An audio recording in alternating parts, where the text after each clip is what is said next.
Okay, Texxi is a scheme which we hope to implement in the next 1 week in Liverpool called Taxi Text. It's meant to address the problem of a lack of taxis at peak times demand on Friday and Saturday evenings. What Texxi can also do is work as a way to get people home quickly and safely as an orderly dispersal mechanism. What we do is we put several people together who are going in a similar direction and they all board a cab at the same time. Once they get into cab, they pay the driver £5 each. The driver then gets a lot more money for doing the same trip, which he might only get £6 or £7 for, say, and he takes them from the city centre to each of their addresses, dropping them off one at a time. So it's not like the collectivo systems exactly that you see in South America or Greece or Lebanon, although it's got some similar ideas behind it. What happens is people get in the cab at the same time, so the cab doesn't stop and pick different people up. It picks them all up in one time, drops them off at different locations. Now this will enable us to make more use of the total number of person seats in the taxi fleet. Liverpool's got the highest number of cabs per capita in the UK, and yet it's got actually one of the biggest taxi shortage problems on a Friday and Saturday night. Now, after having walked home a few too many times and thinking this is just annoying and I can't understand in the 21st century we can put people on the moon but we can't move people from Liverpool city centre out to the suburbs, and it's actually killing Liverpool. And as the roadworks have actually got worse, the whole situation's become even worse. I know for a fact when it's cold and wet I will not go out because I know I'm going to be waiting for up to an hour, 2 hours in the actual freezing cold.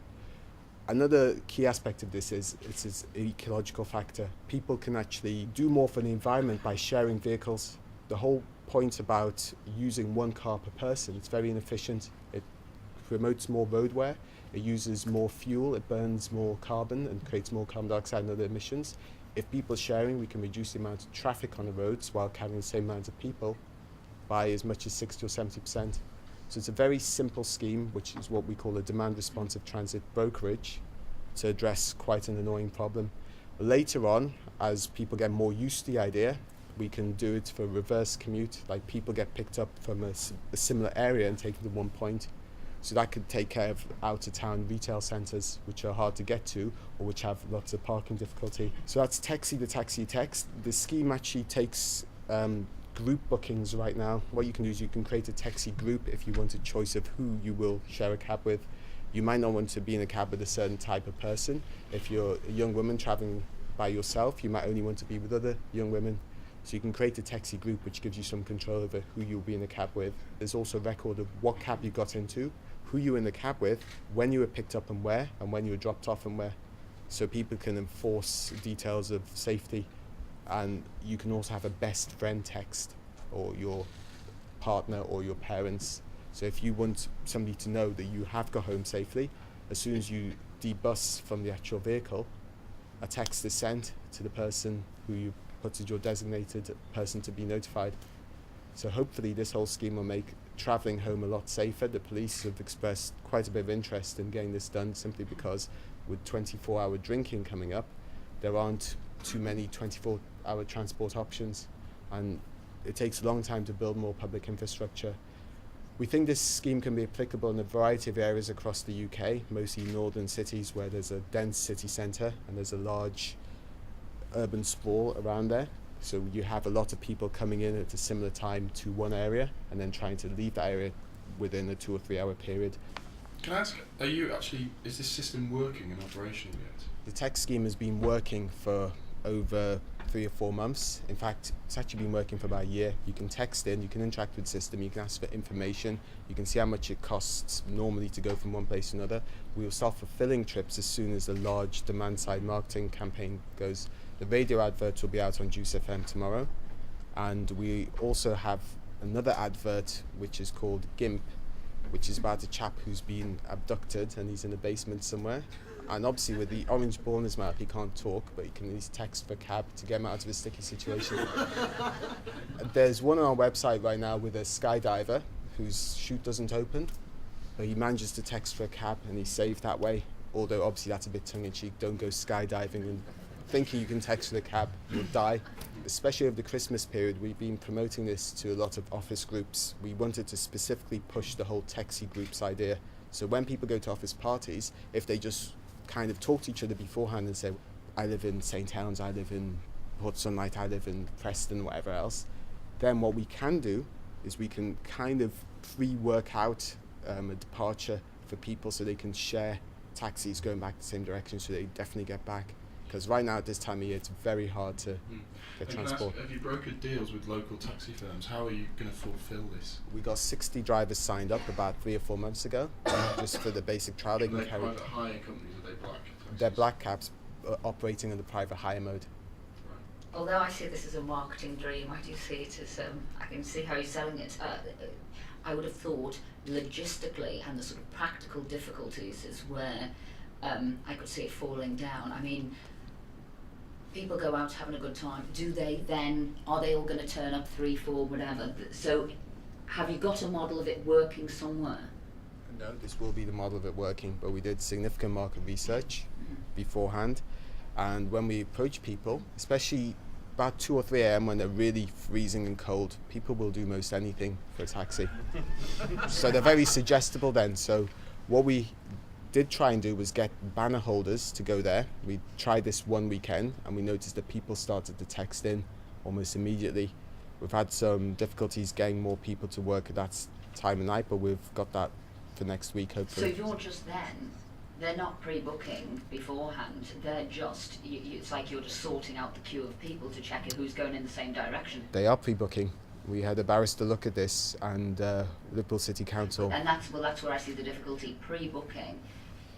Before you've had a few drinks and decide that actually you might stay out for a little bit longer with your friends is totally different to sorting out the queue who's there. Nope, because after you've had those few drinks and then you thought, I shouldn't have done that, I should have gone home a bit earlier, so I might have got a cab. In the warmth of the club, you just text, and within 5 or 10 minutes, we'll have a cab sorted out for that person, simply because our computer system will collate all the requests, aggregate them, figure out who's going the same direction, create a trip record with those people, send them texts saying... I understand what you're telling me. I'm just wondering how, or if necessarily those people who thought they wanted a cab will get there at the same time. The other thing I was going to say is,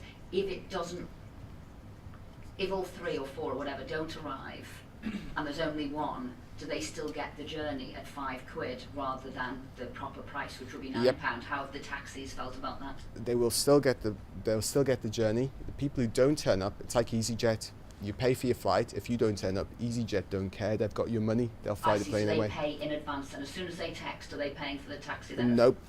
They'll get the booking charge, but then they'll have to pay with £5 when they turn up. If they don't turn up and the taxi departs without them, we'll send them a £5 billing charge, which is made clear in the terms and conditions to their phone as an incentive. And how would you then enforce that other the £5? Or? Because we send the bill to their phone. We can send what's called a reverse billing message. So it's like a telltale. It can find you anywhere and still charge you. You can't run off because, well, if you do run off, we'll just send a £5 billing message to the phone, and that's enough to actually make people make sure that you can't put it straight onto their phone bill. You can't go that far. We can. That's exactly what reverse billing is. Right. Oh, okay. Now I understand it. So then you will automatically make sure you've got your money. If they don't turn up, that is on their phone bill, and they have to pay it. When you book a cab and you say you want a cab and you agree to it, that's a legally binding contract. Currently, when you ring up a minicab firm and you're not there when they turn up, they technically can sue you. It's just not worth their while to. Now I'm feeling a lot happier, you see. I was worried about the practical difficulties. Now I know that they've got your money on your phone straight away. Okay, thank you. So is your revenue model just from the customer? There's no journey from the taxi firms as well? Managing fee for... What we do is we let the taxi drivers collect the money from each of the passengers. So let's say it's a Hackney cab with 5 people in. They pay £5 each. A Hackney cab gets £25. We'll work out what's called a settle, which is a simple word for reconciliation charge. We'll say to drivers, we expect to get you 10 trips at £25 each. We'll take our, let's say, 20% cut. So of that £250, we'll take 50 per night. You give us £50 before you start on Friday and £50 before you start on Saturday. If we only send you 8 trips, we owe you money for the next week. If we send you 12 trips, you owe us money for the next week.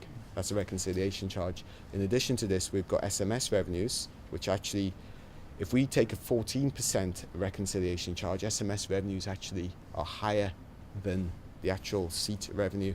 Then we have things like advertising that we can do, simply because in larger people carriers we can have certain screens playing certain ads and whatever else. In fact, we made our virals so they will play in the actual vehicles to start with, so when people keep seeing them, then they'll understand this is a great marketing opportunity.